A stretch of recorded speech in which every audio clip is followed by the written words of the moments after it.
Imagina un hombre encarcelado en una celda fría y húmeda, encadenado, esperando su juicio. Podría estar desesperado, pero, en lugar de eso, escribe una carta que cambiaría la historia del cristianismo. Una carta llena de misterios, revelaciones y un llamado a la plenitud de Cristo. ¿Pero qué decía realmente esa carta? ¿Y por qué es tan poderosa hasta hoy? Hoy vamos a explorar la grandiosa historia de la carta a los Efesios y descubrir en cómo puede transformar tu vida. Antes de explorar esta historia increíble, aprovecha y suscríbete al canal. Así no te perderás ningún contenido como este y continuarás creciendo en la fe. Ahora, vamos. En el primer siglo, el Imperio Romano ejercía un dominio absoluto sobre buena parte del mundo conocido.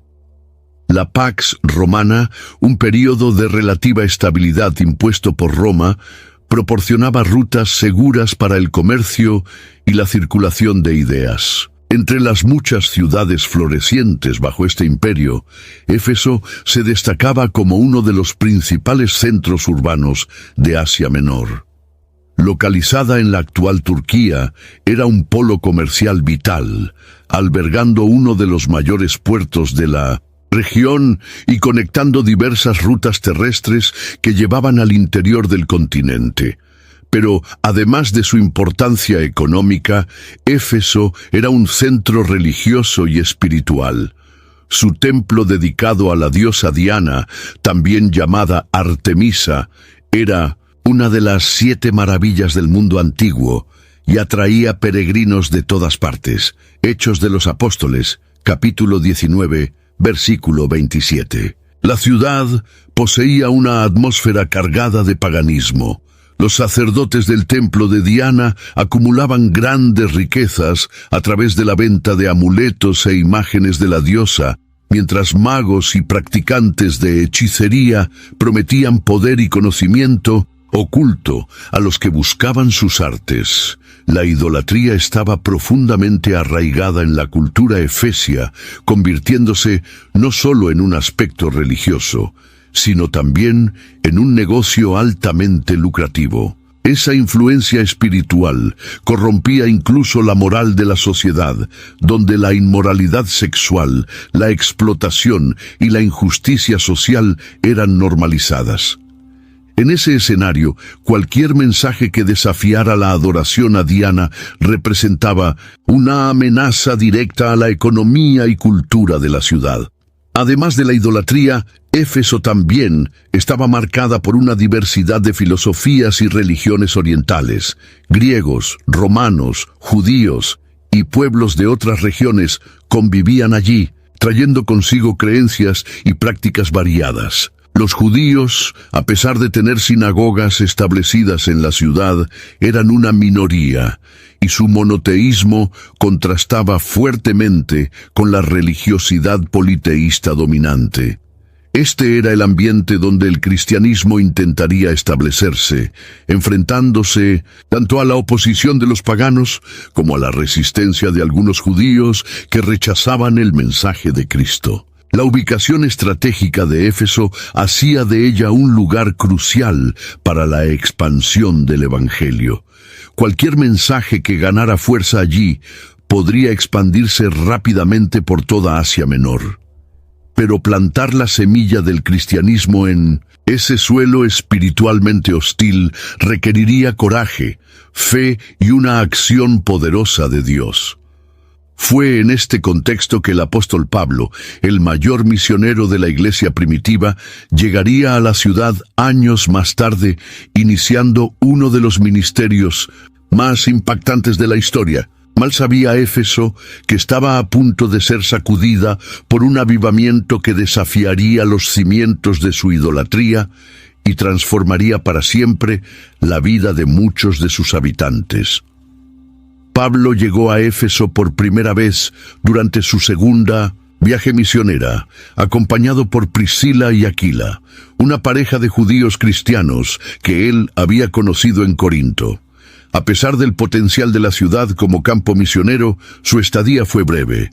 Él visitó la sinagoga judía local y presentó el mensaje del Evangelio, causando gran interés entre los oyentes. Los judíos de allí pidieron que él se quedara más tiempo, pero Pablo necesitaba seguir viaje para Jerusalén, donde pretendía participar de una festividad religiosa. Antes de partir, sin embargo, dejó a Priscila y Aquila en Éfeso, encargándoles continuar la obra que había iniciado. Hechos de los Apóstoles, capítulo 18, versículo 19. Mientras Pablo estaba ausente, un joven predicador llamado Apolo llegó a Éfeso. Era un judío de Alejandría, elocuente y fervoroso en el espíritu, pero su conocimiento sobre Cristo aún era limitado a la predicación de Juan Bautista.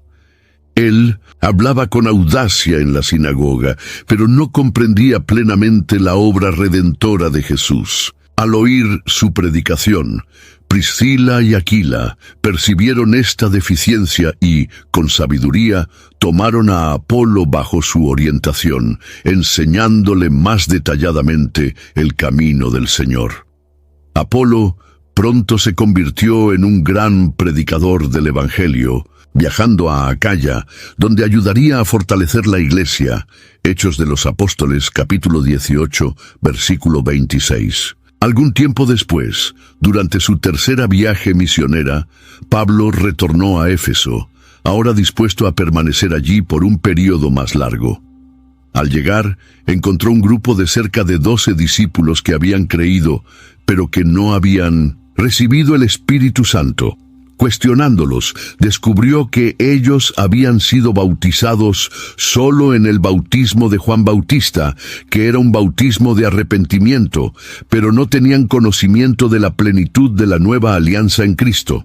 Al escuchar a Pablo explicar el verdadero significado del Evangelio, fueron bautizados en nombre de Jesús, y al imponerles las manos, Pablo vio al Espíritu Santo descender sobre ellos, capacitándolos con dones espirituales. Este fue un hito poderoso para el comienzo del avivamiento en Éfeso. A partir de ese momento, Pablo comenzó a predicar con audacia en la sinagoga, debatiendo con judíos y anunciando que Jesús era el Mesías prometido. Durante 3 meses argumentó con persistencia, pero encontró fuerte oposición de algunos que endurecieron sus corazones y blasfemaron contra el Evangelio. Ante esta resistencia, Pablo decidió cambiar de estrategia. Dejó la sinagoga y comenzó a enseñar diariamente en la escuela de un hombre llamado Tirano. Durante 2 años, discipuló y enseñó la palabra de Dios allí, y el impacto fue tan profundo que tanto judíos como gentiles de toda Asia Menor oyeron el mensaje de Cristo. El retorno de Pablo a Éfeso no solo consolidó la iglesia local, sino que también dio inicio a una transformación espiritual en la ciudad. Con el Evangelio expandiéndose, la oposición crecía, y pronto Pablo enfrentaría una de las mayores batallas de su misión. El enfrentamiento entre la luz del Evangelio y las tinieblas de la idolatría apenas comenzaba. Cuando Pablo comenzó a predicar abiertamente en Éfeso, quedó claro que la ciudad era un territorio espiritualmente hostil. El templo de Diana dominaba la cultura local, siendo no solo un centro religioso, sino también un símbolo de poder económico y político. Los sacerdotes de la diosa ejercían gran influencia sobre la población, y los artesanos enriquecían vendiendo miniaturas del templo e ídolos de plata. Hechos de los Apóstoles, capítulo 19, versículo 27. Además, la hechicería, la adivinación y las prácticas ocultas eran comunes, y muchos habitantes estaban atrapados en esas tinieblas espirituales sin ver una alternativa. La llegada del Evangelio representó un choque directo contra este sistema. La predicación de Pablo no solo confrontaba la idolatría, sino que también liberaba a aquellos que estaban esclavizados por ella. Personas que antes buscaban protección y prosperidad en los ídolos comenzaron a volverse hacia Cristo. La liberación era visible. Muchos que antes estaban involucrados en prácticas mágicas empezaron a renunciar a esos caminos. El impacto fue tan grande que la ciudad comenzó a sentir los efectos espirituales y económicos de esta transformación. Pero, junto con la conversión de muchos, vino también una fuerte resistencia. Los líderes religiosos y los comerciantes que lucraban con la idolatría veían la predicación de Pablo como una amenaza directa a su modo de vida. La ciudad estaba dividida. Por un lado, aquellos que eran tocados por el Evangelio comenzaban a abandonar sus antiguas prácticas. Por otro lado, los poderosos de la ciudad se preocupaban por las consecuencias de esto para su economía y su cultura. Pablo, sin embargo, no se intimidaba. Él comprendía que su batalla no era solo contra hombres, sino contra fuerzas espirituales que dominaban Éfeso desde hacía siglos. Él enseñaba que Cristo era supremo sobre todas las potestades y principados, que los ídolos eran falsos dioses y que solo Jesús podía ofrecer la verdadera redención. Este mensaje no solo transformaba individuos, sino que también desafiaba la estructura espiritual de la ciudad. El conflicto entre luz y tinieblas se volvía cada vez más evidente, y pronto esta tensión espiritual culminaría en uno de los momentos más dramáticos del ministerio de Pablo en Éfeso. Pablo permaneció en Éfeso por un largo período, y en ese tiempo Dios realizó milagros extraordinarios a través de él. La ciudad, marcada por hechicería e idolatría, presenció señales y prodigios que dejaban claro que el Dios de Pablo era el verdadero Dios. El poder divino se manifestaba de manera tan intensa que hasta incluso paños y delantales que Pablo había tocado eran llevados a los enfermos, y estos eran sanados. Espíritus malignos eran expulsados, y muchos que estaban bajo opresión espiritual eran liberados solo por el contacto con estos objetos. Hechos de los Apóstoles, capítulo 19, versículo 11. La fama de estos acontecimientos se propagó rápidamente, y la ciudad entera comenzó a hablar sobre el poder del nombre de Jesús. El impacto del ministerio de Pablo en Éfeso fue tan grande que incluso los practicantes de artes ocultas comenzaron a temer al Dios que él predicaba. Muchos que antes confiaban en hechizos y encantamientos empezaron a cuestionar la eficacia de sus rituales ante los milagros que presenciaban. Algunos intentaron apropiarse del nombre de Jesús sin, de hecho, conocer a Cristo. Fue el caso de los 7 hijos de Seba, un sacerdote judío que intentaba expulsar demonios invocando el nombre de Jesús sin tener autoridad espiritual. En uno de sus intentos, un espíritu maligno respondió: «Conozco a Jesús y sé quién es Pablo, pero vosotros, ¿quiénes sois?». El hombre poseído entonces saltó sobre ellos con violencia, hiriéndolos gravemente y forzándolos a huir desnudos y humillados. Este episodio generó gran temor en la ciudad y hizo que muchos reconocieran que Jesús no era un nombre a ser usado como fórmula mágica, sino más bien el nombre del Hijo de Dios. Ante lo que estaba sucediendo, muchos de los que antes practicaban hechicería empezaron a arrepentirse de sus obras. Personas que habían vivido años sumergidas en ocultismo decidieron abandonar definitivamente ese camino. Como un acto público de renuncia, trajeron sus libros de magia y los quemaron ante todos.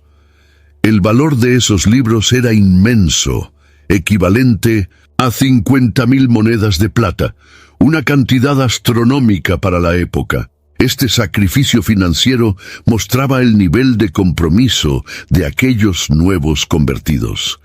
Ellos no solo creían en el Evangelio, sino que estaban dispuestos a pagar un precio alto para vivir de acuerdo con la verdad. La ciudad de Éfeso estaba en ebullición. El Evangelio avanzaba de manera impresionante, y las tinieblas que durante siglos habían dominado la región estaban siendo disipadas por la luz de Cristo. Cada vez más personas abandonaban los ídolos y se volvían hacia Dios. La transformación era visible no solo en la vida de las personas, sino en el propio ambiente espiritual de la ciudad. Algo que parecía imposible estaba sucediendo. La fortaleza de la idolatría estaba desmoronándose, pero mientras el reino de Dios avanzaba, el enemigo no quedaba inerte.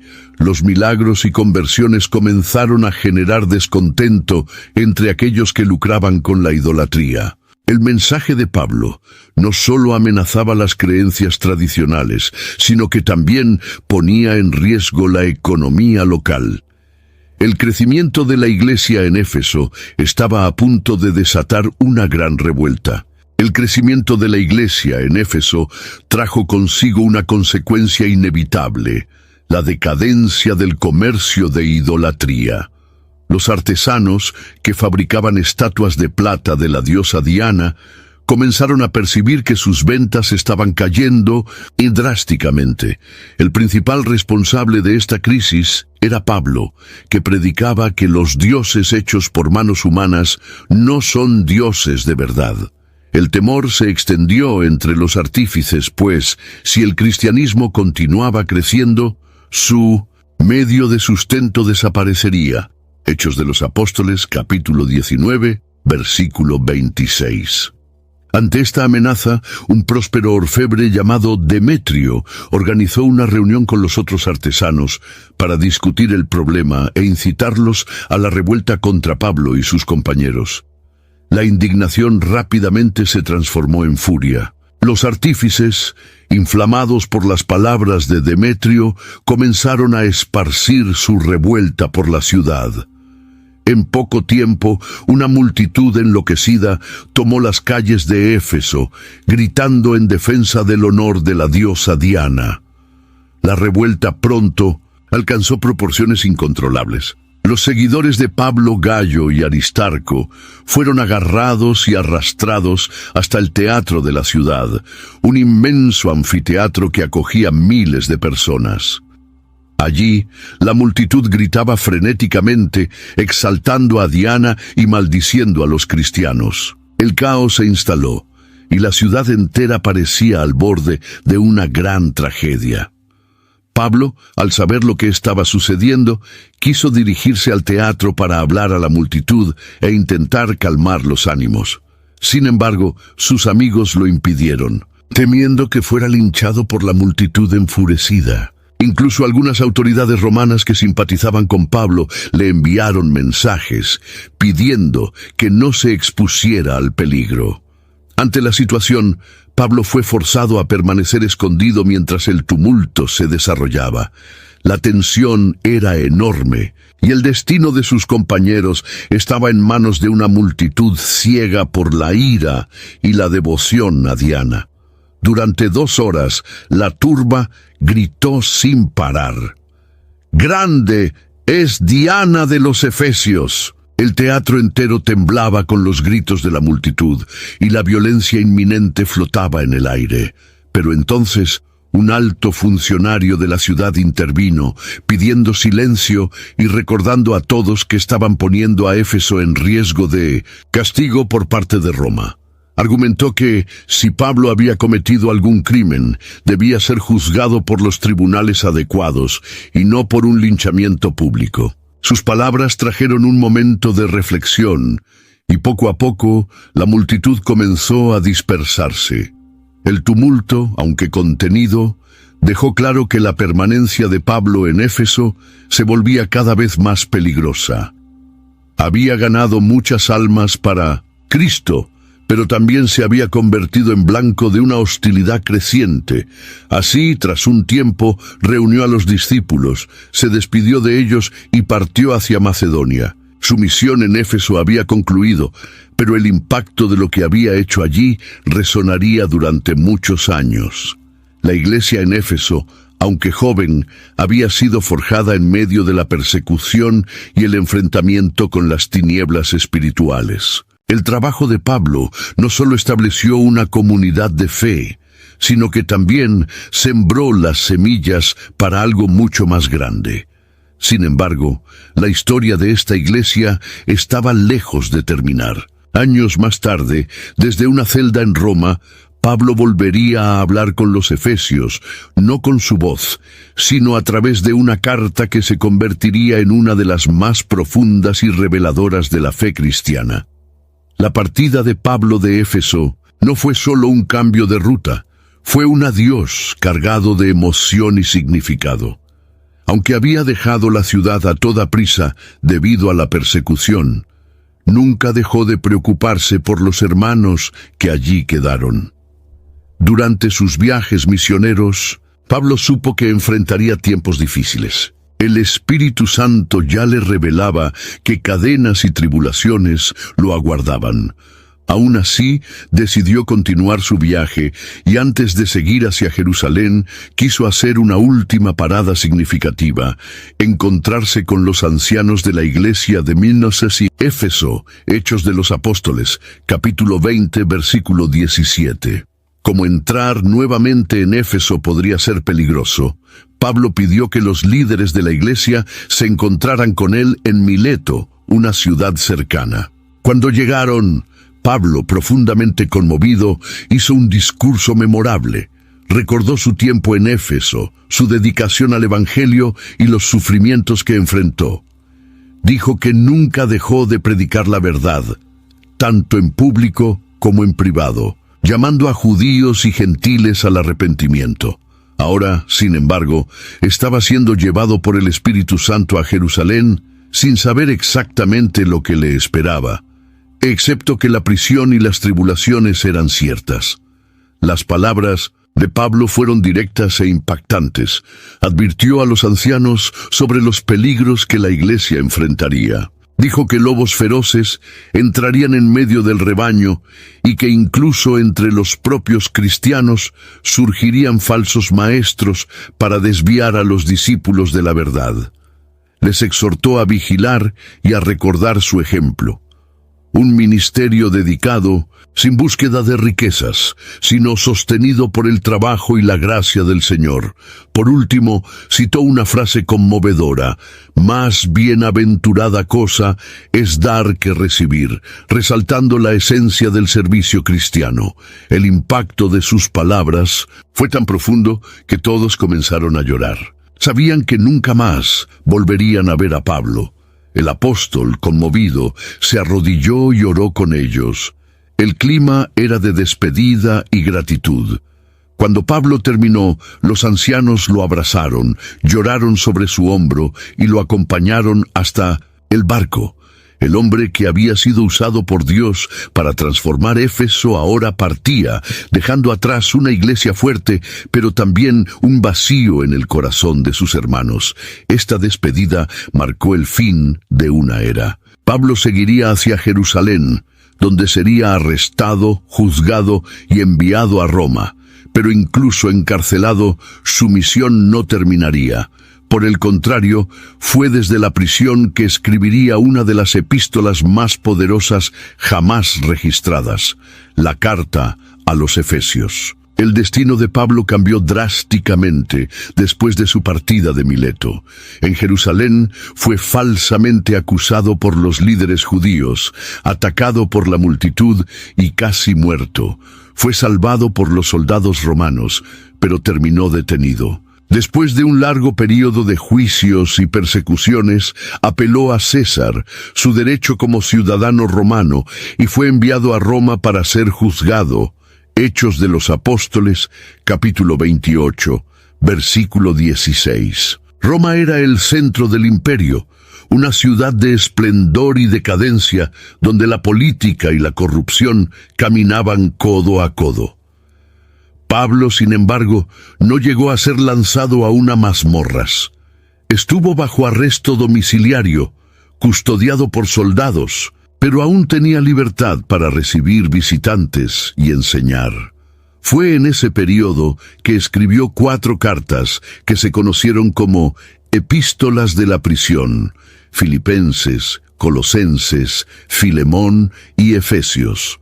La carta a los Efesios no fue escrita para resolver un problema específico, como algunas de sus otras epístolas. En vez de eso, Pablo reveló en ella los más profundos misterios de la fe cristiana. Aun estando preso, su visión espiritual estaba más elevada que nunca. No se veía como un prisionero de Roma, sino como prisionero de Cristo, alguien cuyo sufrimiento servía para la gloria de Dios. La prisión, en vez de callarlo, sirvió para amplificar su mensaje. Sabía que la iglesia de Éfeso enfrentaba desafíos y necesitaba ser fortalecida. Por eso, escribió con la autoridad de alguien que había vivido todo aquello que predicaba. Quería que los efesios comprendieran la grandeza del plan de Dios, su identidad como iglesia y el poder disponible para aquellos que estaban en Cristo. En ese pequeño cuarto en Roma, con cadenas en las muñecas, Pablo escribió palabras que atravesarían siglos y transformarían millones de vidas. La carta a los Efesios no era solo una enseñanza para una iglesia local, era una revelación divina para todo el cuerpo de Cristo. Justo al inicio de la carta, Pablo dejó claro su propósito: mostrar a los efesios la grandeza de lo que significa estar en Cristo. No estaba solo escribiendo para corregir errores doctrinales o resolver disputas internas. Quería que entendieran quiénes eran en Dios y cómo eso cambiaba todo. Pablo comenzó la epístola exaltando la soberanía de Dios y su gracia. Declaró que incluso antes de la fundación del mundo, Dios ya había elegido a sus hijos para ser santos e irreprochables. Esta verdad mostraba que la salvación no era un accidente, sino parte de un plan eterno. Habló sobre la redención por la sangre de Cristo, la reconciliación con Dios y el sello del Espíritu Santo como garantía de la herencia celestial. Efesios capítulo 1, versículo 4. La identidad cristiana era el corazón del mensaje de Pablo. Quería que los efesios comprendieran que no eran solo individuos intentando vivir una fe, eran hijos de Dios, miembros de un cuerpo espiritual, herederos de las promesas divinas. No importaba si antes eran judíos o gentiles, esclavos o libres, en Cristo todos eran uno. Pablo también reveló algo poderoso. La vida cristiana no era solo sobre perdón y salvación, sino sobre crecimiento espiritual. Dios no llamaba a su pueblo solo para ser salvo, sino para vivir la plenitud de Cristo. Esto significaba madurar en la fe, abandonar las viejas naturalezas y caminar en santidad. Esta visión elevada de la identidad cristiana fue un punto de inflexión para los efesios. No eran más esclavos de ídolos o víctimas del destino. Eran pueblo santo, separado para Dios, destinados a vivir de manera digna de la vocación que recibieron. Con esta base firmada, Pablo continuaría en la carta a mostrar cómo esta identidad debería impactar todas las áreas de la vida. Y a medida que avanzamos en el texto, descubrimos que la carta no era solo una enseñanza para los efesios, sino para todos aquellos que buscaban vivir la plenitud de Cristo. A lo largo de la historia bíblica, Dios reveló su plan progresivamente. En el Antiguo Testamento, Él eligió a Israel como su pueblo, separándolo de las naciones para cumplir un propósito redentor.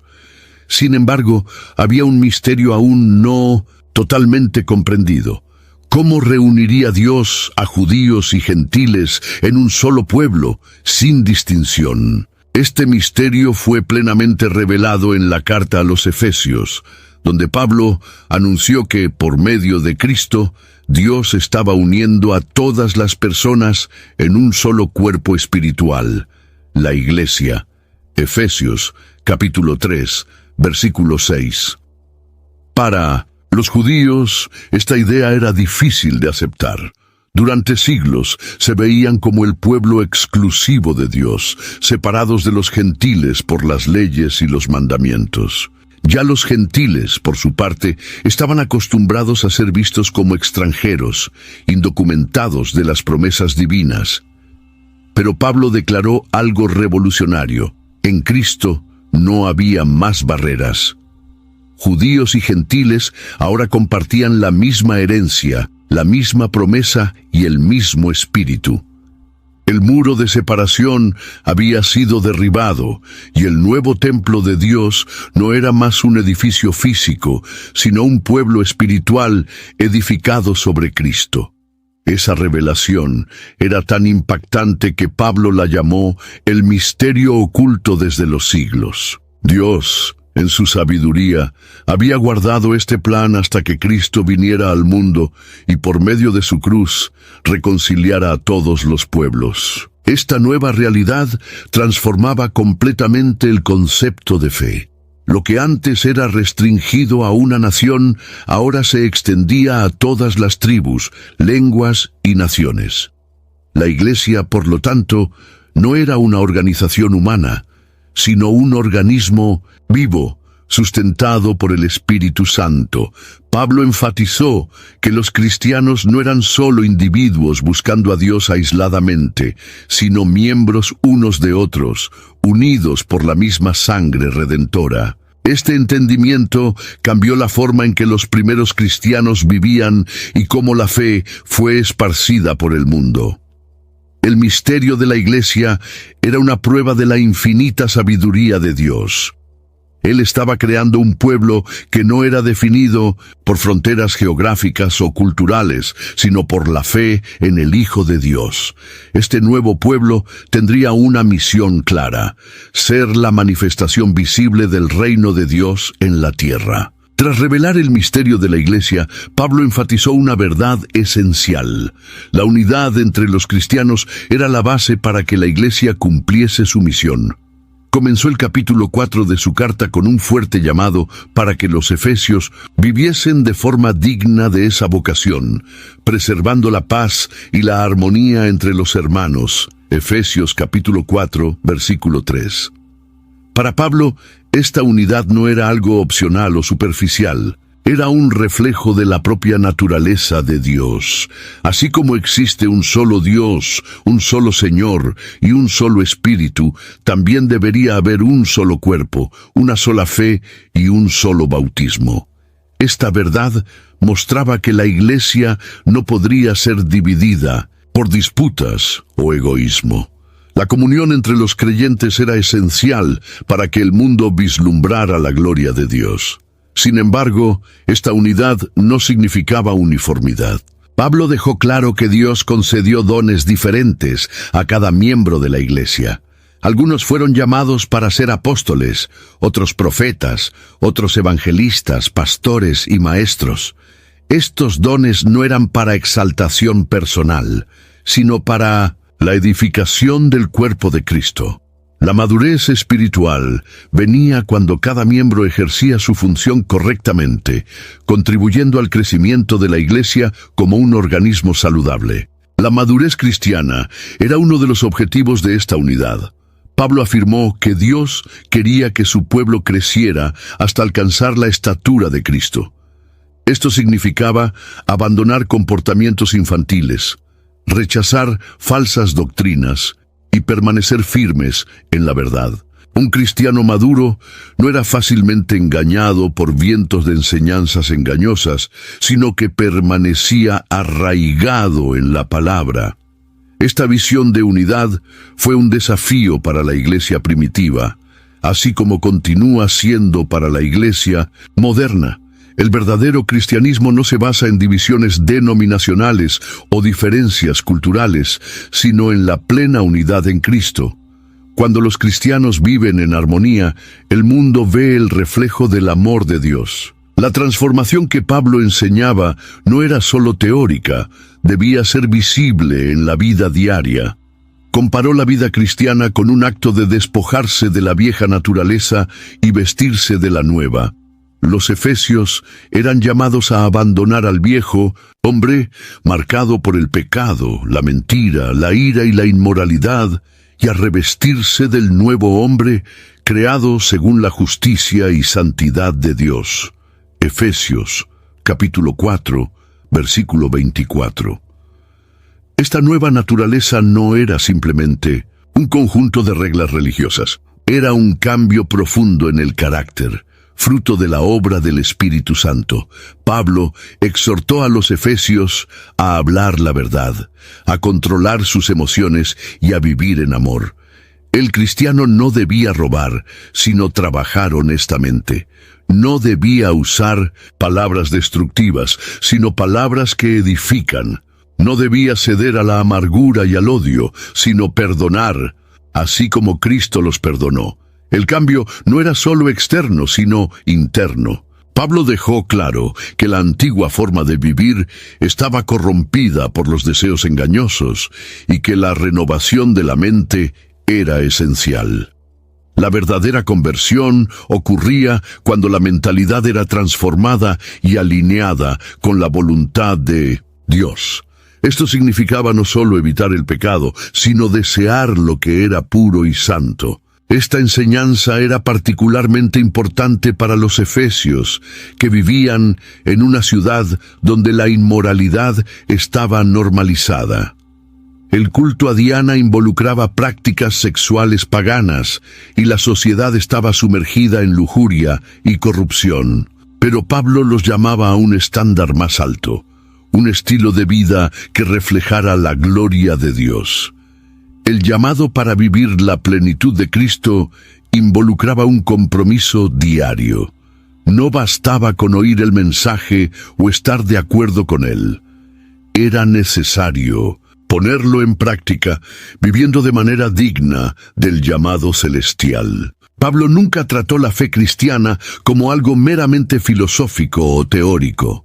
Para él, el Evangelio era poder de Dios, y aquellos que seguían a Cristo estaban en medio de un conflicto invisible, pero real.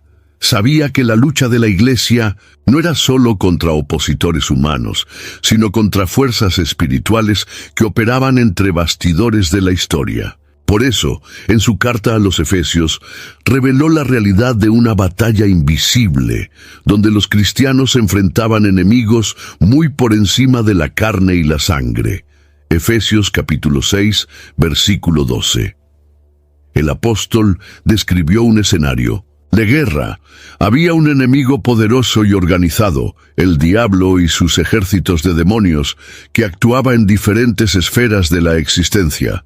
Pablo mencionó principados, potestades, dominadores de este mundo tenebroso y fuerzas espirituales de maldad en los lugares celestiales. Esto indicaba que el mundo espiritual estaba estructurado y que las tinieblas tenían estrategias para destruir la fe de los cristianos, corromper la verdad y debilitar la Iglesia. Los efesios entendían bien esta realidad. Habían visto con sus propios ojos liberaciones de personas poseídas, magos renunciando a sus hechizos y demonios reconociendo la autoridad de Cristo. Sabían que las tinieblas eran reales, pero ahora necesitaban comprender que la única manera de vencer esta batalla era permanecer firmes en el Señor. La guerra no sería ganada con armas humanas, sino con armas espirituales, y por eso Pablo los llamó a algo esencial: vestirse con la armadura de Dios. La batalla espiritual no era algo opcional para los cristianos, era una realidad inevitable. Cada discípulo de Cristo, al decidir seguir a Dios, se convertía en blanco del enemigo. La lucha contra las tinieblas no ocurría solo en los grandes eventos espirituales, sino en el cotidiano, en tentaciones sutiles, en ataques contra la fe, en influencias malignas sobre la mente y el corazón. Pablo quería que los efesios estuvieran preparados. Sabía que la persecución externa era difícil, pero el verdadero peligro estaba en las trampas espirituales que podrían debilitarlos por dentro. Si la Iglesia no estaba fortalecida, si no discernía las estrategias del maligno, acabaría sucumbiendo en la batalla. Por eso el apóstol no solo alertó sobre esta guerra, sino que reveló cómo los cristianos debían luchar. Ante esta realidad espiritual, Pablo entregó una de las enseñanzas más profundas de la fe cristiana: la armadura de Dios. Él describió con precisión militar 6 piezas que todo cristiano debería vestir para permanecer firme contra los ataques de las tinieblas. Cada pieza de esta armadura era una metáfora para una verdad espiritual, esencial en la vida del creyente. Efesios, capítulo 6, versículo 13. La primera pieza era el cinturón de la verdad. En el vestuario de un soldado romano, el cinturón sostenía toda la armadura y mantenía las armas en su lugar. De la misma manera, la verdad sostiene la vida del cristiano. Quien vive en la mentira y el engaño se vuelve vulnerable a las embestidas del diablo. La verdad, que es Cristo, es el primer elemento esencial para resistir al enemigo. A continuación, venía la coraza de la justicia. El peto de un soldado protegía los órganos vitales, como el corazón. En el reino espiritual, la justicia de Dios es lo que guarda el corazón del creyente. Esta justicia no viene de las obras humanas, sino de la fe en Cristo. Quien intenta luchar basándose en su propia justicia fracasa. Quien se viste de la justicia de Dios, sin embargo, permanece inamovible. En los pies, el cristiano debería calzar las sandalias del Evangelio de la paz. En el campo de batalla, un soldado necesitaba un calzado firme para mantenerse de pie y moverse con seguridad. Para Pablo, la predicación del Evangelio era esta firmeza. Quien se dedica a proclamar la paz de Cristo al mundo, gana estabilidad espiritual. Además, estaba el escudo de la fe, un arma defensiva esencial. Los soldados romanos usaban escudos grandes para protegerse de flechas incendiarias. Espiritualmente, la fe es lo que apaga los dardos inflamados del maligno. Dudas, miedos, tentaciones y ataques a la mente. Quien cree en Dios de forma inamovible no es derribado por el enemigo. La próxima pieza era el casco de la salvación. El casco protegía la cabeza, y espiritualmente la certeza de la salvación protege la mente del cristiano. Muchos creyentes sufren ataques en la mente, siendo consumidos por culpa, miedo e incertidumbre, pero aquellos que saben que pertenecen a Dios y que su salvación está garantizada en Cristo son inamovibles. Pablo mencionó la espada del Espíritu, que es la palabra de Dios. Esta era la única arma ofensiva en la armadura. Un soldado sin espada era indefenso. En el campo espiritual, la palabra de Dios es el arma más poderosa contra el enemigo. Cuando Jesús fue tentado en el desierto, Él respondió a Satanás con la Escritura. El cristiano que conoce y usa la palabra tiene poder para resistir al maligno y avanzar en el reino de Dios. La armadura de Dios no era un concepto simbólico o abstracto. Era un llamado a una vida de vigilancia, fe y obediencia. Sin esta armadura, los cristianos estaban indefensos, pero con ella eran guerreros equipados para resistir y vencer cualquier ataque de las tinieblas. Entre las muchas enseñanzas de la carta a los Efesios, una de las más impactantes fue la visión de Pablo sobre el matrimonio y el papel del hombre y la mujer dentro del hogar cristiano. En una sociedad donde las relaciones a menudo estaban marcadas por dominación y desigualdad, Pablo trajo una perspectiva revolucionaria. El matrimonio debería reflejar la relación entre Cristo y la Iglesia. Efesios capítulo 5, versículo 25. Esta visión no solo elevaba el matrimonio a un nivel espiritual, sino que también transformaba la forma en que marido y esposa deberían relacionarse. La primera instrucción que Pablo dio fue que todos los cristianos deberían ser sumisos unos a otros en temor a Dios. Esta declaración ya rompía un patrón de la cultura de la época, donde la autoridad dentro del hogar se veía como unilateral. Sin embargo, Pablo continuó y hizo una exhortación específica a las esposas. Mujeres, sed sumisas a vuestros maridos como al Señor. Esta frase, a menudo mal entendida, no implicaba una sumisión ciega u opresora, sino un llamado a la armonía y al orden dentro del hogar. La sumisión mencionada aquí no significaba inferioridad, sino un reconocimiento del papel del marido como líder espiritual de la familia. Pero fue al hablar de los maridos que Pablo trajo la revelación más impactante. Él ordenó que los maridos amaran a sus esposas como Cristo amó a la Iglesia. Esta instrucción elevaba el amor conyugal a un nivel divino. Cristo no solo amó a la Iglesia, Él se entregó por ella, sacrificándose completamente por amor. El modelo de liderazgo que Pablo enseñaba no era autoritario, sino un modelo de amor sacrificial, servicio y dedicación. El marido debería cuidar de su esposa, valorarla, protegerla y guiarla espiritualmente, así como Cristo hace con su Iglesia. Además, Pablo afirmó que el matrimonio cristiano era un misterio profundo que reflejaba la unión entre Cristo y la Iglesia.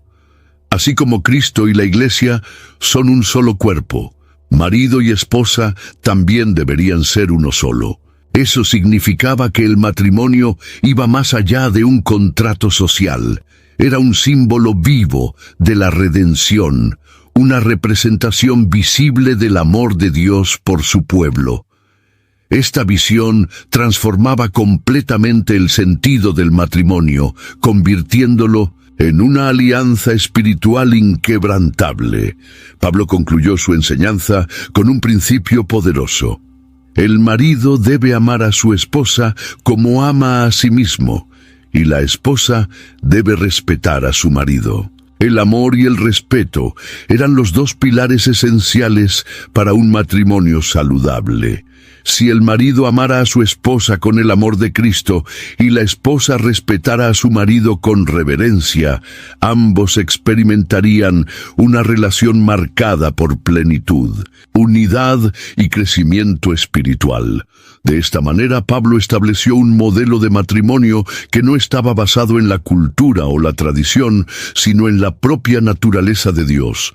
El hogar cristiano debería ser un reflejo de la gracia, del amor y de la comunión divina, impactando no solo a los cónyuges, sino también a las futuras generaciones. En el mundo del primer siglo, la esclavitud era una realidad común. En ciudades como Éfeso, miles de personas vivían como siervos, trabajando en las casas de sus señores. Sin embargo, cuando el cristianismo comenzó a difundirse, algo inédito ocurrió. Esclavos y señores comenzaron a sentarse lado a lado en las iglesias, adorando al mismo Dios. Esta nueva realidad creó un desafío. ¿Cómo deberían ser las relaciones dentro de la comunidad cristiana, donde ya no había distinción entre judíos y gentiles, libres y esclavos? Pablo abordó esta cuestión de forma revolucionaria. Él no incitó rebeldía contra el sistema esclavista de la época, pero tampoco lo aprobó.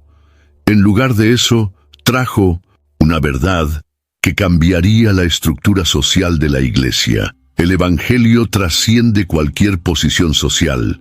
Efesios, capítulo 6, versículo 9. Primeramente, Pablo instruyó a los siervos a servir a sus señores como al propio Cristo. Eso significaba que su trabajo debería hacerse con sinceridad, dedicación e integridad, no solo para agradar a los hombres, sino como una ofrenda al Señor. Este enfoque daba dignidad al siervo y mostraba que ante Dios su servicio tenía valor eterno. Sin embargo, la mayor transformación vino en la instrucción a los señores.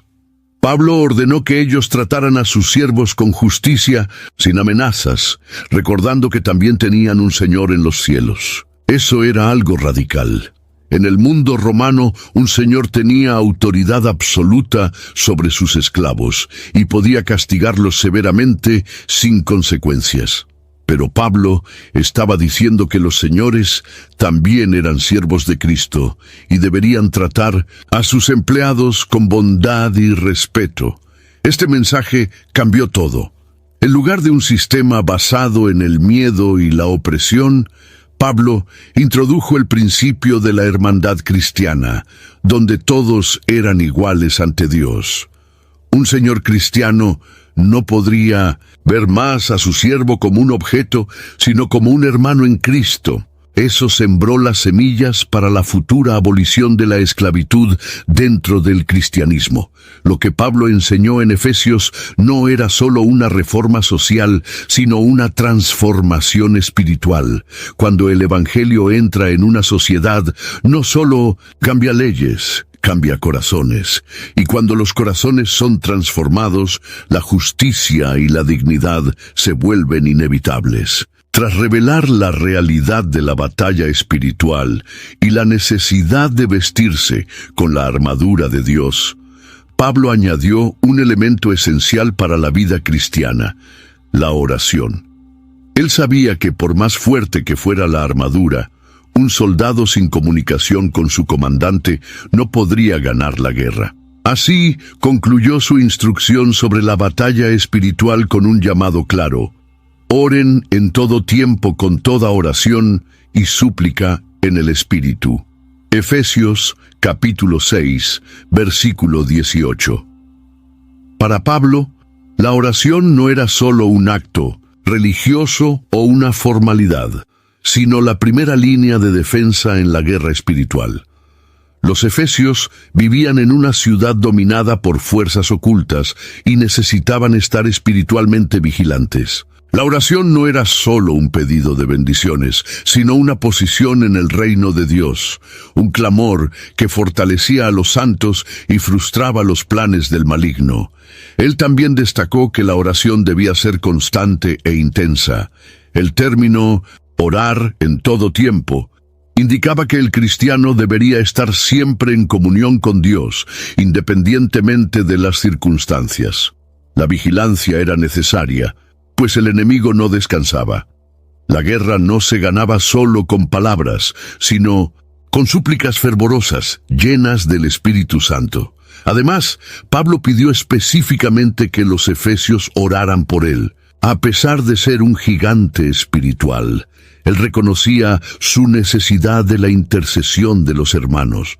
No pidió por liberación de la prisión o por consuelo, sino para que tuviera valentía para seguir anunciando el misterio del Evangelio. Esto mostraba que la prioridad de Pablo no era su propia seguridad, sino la expansión del reino de Dios. Esta exhortación final era un recordatorio de que la vida cristiana no es pasiva. No basta con vestir la armadura, es necesario luchar. La oración es el aliento del alma del guerrero de Dios, la fuerza invisible que mueve montañas y destruye fortalezas espirituales. Con este mensaje, Pablo no solo fortaleció a los efesios, sino que también nos dejó un principio eterno. Sin oración no hay victoria. Sin vigilancia no hay permanencia en la fe. Y sin comunión con Dios no hay fuerza para resistir las tinieblas. La epístola de Pablo no fue solo una enseñanza para un grupo específico de cristianos. Ella moldeó el destino de la iglesia en Éfeso. Después de recibir esta carta, los efesios fueron fortalecidos en la fe y se convirtieron en una de las iglesias más influyentes de Asia Menor. Durante décadas, la ciudad que antes era un centro de idolatría y ocultismo, se convirtió en uno de los mayores polos cristianos del mundo antiguo. Las enseñanzas de Pablo resonaron por generaciones. Líderes de la iglesia como Timoteo y el propio apóstol Juan pasaron a cuidar de la comunidad cristiana de Éfeso. La ciudad se convirtió en un faro del Evangelio en medio de la oscuridad del Imperio Romano. Aún bajo persecuciones severas, los cristianos efesios permanecieron firmes en la fe, enfrentando con valentía las adversidades. Años más tarde, Jesucristo enviaría un mensaje especial a la iglesia de Éfeso a través del apóstol Juan, registrado en el libro del Apocalipsis. Él elogió la perseverancia de los efesios, su resistencia contra falsos maestros y su fidelidad a la doctrina. Sin embargo, también hizo una advertencia seria. Habían abandonado el primer amor. Apocalipsis capítulo 2, versículo 4. Esta exhortación revelaba una gran lección espiritual. Una iglesia puede ser fuerte en conocimiento, resistente a la herejía y activa en buenas obras, pero si pierde el fervor del amor por Cristo, corre el riesgo de volverse fría y mecánica. El amor era la esencia del Evangelio, y Jesús los llamó al arrepentimiento para que volvieran a la pasión inicial de su fe. A pesar de esta advertencia, la iglesia de Éfeso permaneció como un pilar del cristianismo por siglos. Los cristianos allí formaron una base sólida para la expansión del Evangelio en toda Asia Menor. El impacto de la carta a los Efesios no fue temporal. Cruzó generaciones y sigue vivo hasta el día de hoy.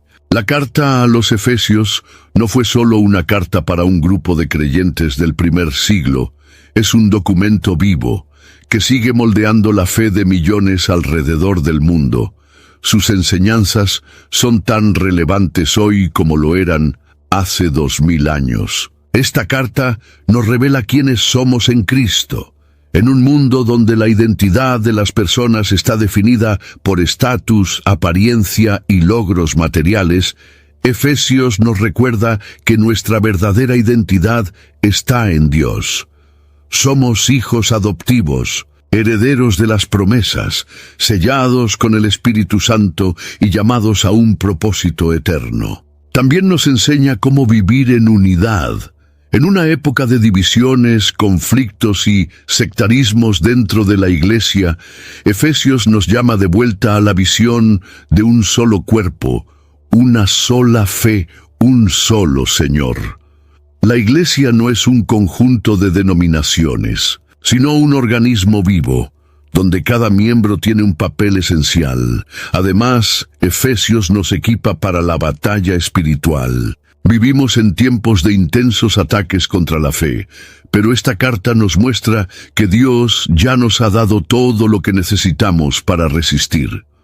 Con la armadura de Dios, con la oración constante y con una vida fundamentada en la verdad, podemos permanecer firmes hasta el fin.